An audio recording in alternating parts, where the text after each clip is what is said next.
Bom, nós somos o grupo 9 de estruturação dos requisitos de dados do sistema. Grupo composto por Guilherme Milward, Leandro Vaz, Mário Pinheiro e Thiago Charadia.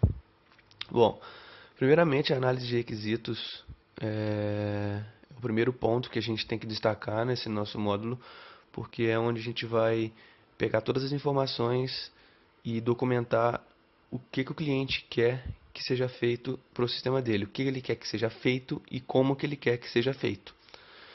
Esses requisitos, eles dividem em dois, funcionais e não funcionais. Como eu acabei de falar, o funcional se encaixa onde o que o sistema deve fazer e os não funcionais se encaixa nas restrições de como o sistema deve desempenhar essas funções. Como que ele deve desempenhar a função desses requisitos funcionais. Um exemplo disso, registrar o empréstimo de uma fita é um requisito funcional. Estabelecer que o tempo de empréstimo da fita não pode ser superior a 48 horas é uma restrição, ou seja, um requisito não funcional.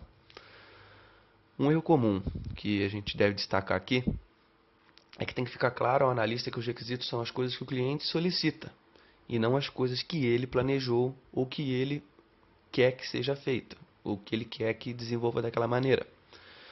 Bom, depois da análise, a gente entra na parte dos requisitos propriamente ditos, que são os elementos que precisam ser compreendidos e atendidos para que o sistema seja desenvolvido perfeitamente, que o sistema seja desenvolvido de uma maneira que o cliente fique satisfeito com aquele produto.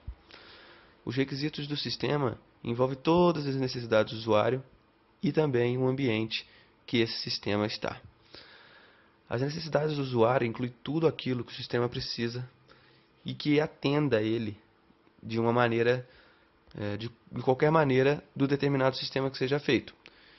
Assim como o ambiente do sistema inclui também todos os aspectos que estão relacionados ao funcionamento do sistema. Tudo que está ligado ao sistema, tudo que pode influenciar no sistema é incluído nos requisitos. Após essa parte de requisitos, a gente entra na parte de especificações, que é uma parte depois que a gente documentou os requisitos, a gente entra nessa parte de especificação. Temos dois tipos de especificações. A primeira especificação é a especificação do sistema, que tudo que a gente consegue gerar, tudo de documento que a gente gera, após aplicar técnicas estruturadas sobre todos esses requisitos que a gente coletou, elas são chamadas de especificações do sistema. Alguns exemplos aí citados: o diagrama de fluxo de dados, o dicionário de dados, o diagrama de entidade de relacionamento e etc. né? Bom, depois da especificação do sistema, temos a especificação do projeto, que é a especificação que pode ser diretamente convertida no que foi feito pela empresa que está desenvolvendo o projeto. O código-fonte, a estrutura do banco de dados, a interface entre o sistema e o usuário, tudo isso é especificação do projeto. Aqui nós temos um breve fluxograma de como é feito, né? A gente tem a análise antes desse fluxograma.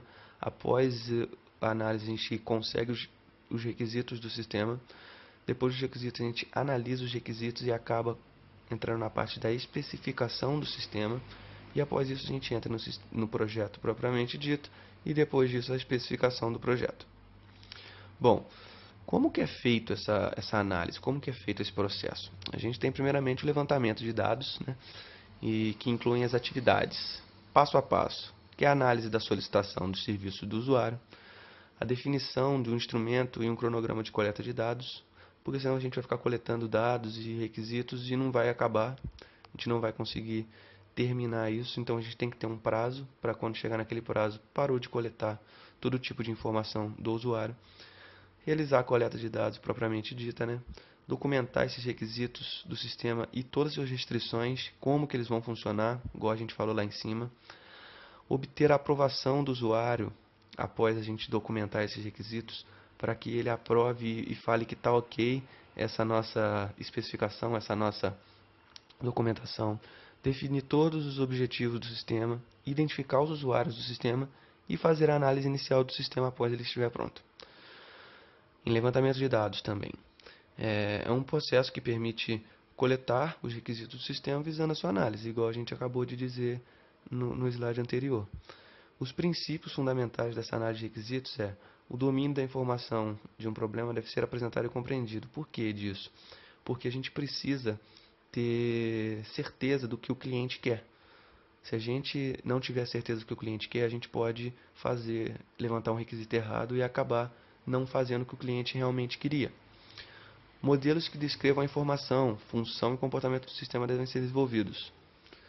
Os modelos devem ser divididos em partições, de maneira que revele os detalhes em forma de camadas, ou hierarquicamente. O que é isso? São, são, são coisas que vão abrangendo a ideia do usuário.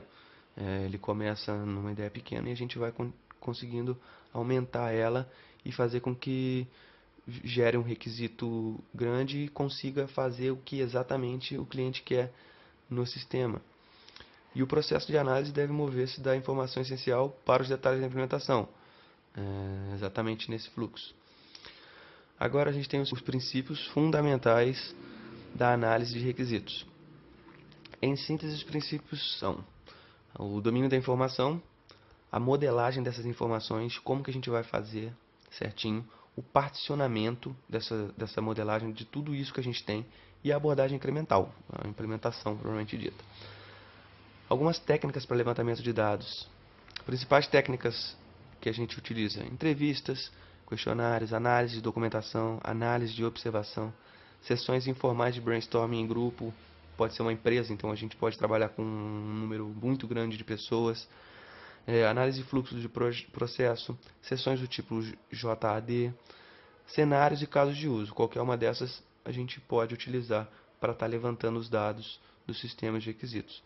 Nessa figura aqui a gente tem a fase dos levantamentos que a gente disse agora, que é a análise da solicitação de serviços. A gente analisa o que o cliente pediu para a gente se encontra com ele, faz uma entrevista ou faz algum outro tipo das técnicas citadas anteriormente e a gente documenta tudo que foi falado nessa entrevista. E se precisar, a gente pode voltar na entrevista, documentar, voltar na entrevista e documentar. É claro que a gente tem um prazo e a gente tem que fazer isso com efetividade, não fazendo muitas entrevistas e não tendo sucesso nas mesmas. A fase de análise do sistema. Especificação dos processos. Tudo isso a gente vai fazer na fase de análise do sistema. A especificação dos processos, a definição das partes informatizadas e não informatizadas, as estratégias que a gente vai utilizar na implementação, o planejamento do projeto, o estudo de viabilidade de ser feito aquele sistema, a administração e monitoramento dos riscos que desenvolver aquele sistema, desenvolver aquele projeto traz para a empresa, e a modelagem de processos e de dados, que é feito bem no início, né?